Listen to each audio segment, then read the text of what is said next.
我想要跟长荣航空说，你们真的惹错人了。大家好，我是051的代表廖廖。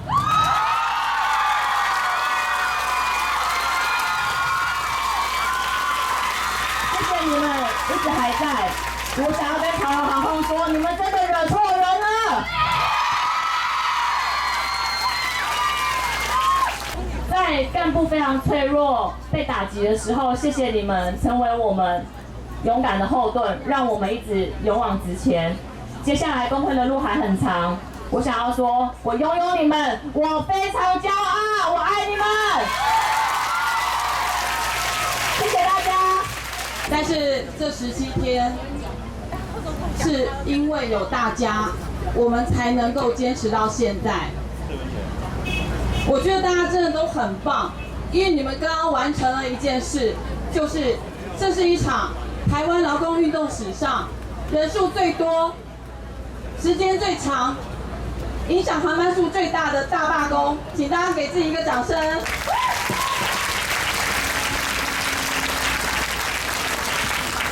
现在罢工结束了，但是未来我们要走的路还很长。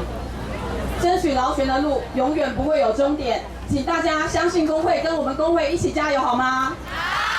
谢谢大家。现在在这边宣布，请大家跟我一起念出那个数字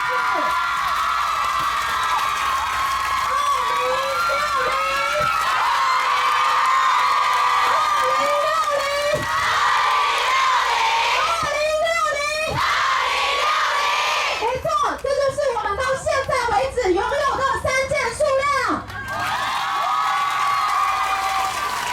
很多媒体说，公司今天又回去200个人上班了，又回去600个人上班了，又回去900个人上班了。可是我们要告诉大家，到我们在这边为止，工会拥有的会员证件是2060件。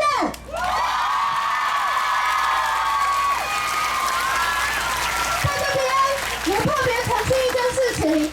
为什么我们没有办法非常及时的对外不断的公布我们的3保数字？因为第一个，这会造成我们现场的干部非常多的困扰。然后第二点就是我们公布这个数字，就算拿回去的没有很多，也可能会被做成说又有多少人又拿回去了各种奇怪的讯息。所以我们到现在公布这个数量，这个就是最真实的2060。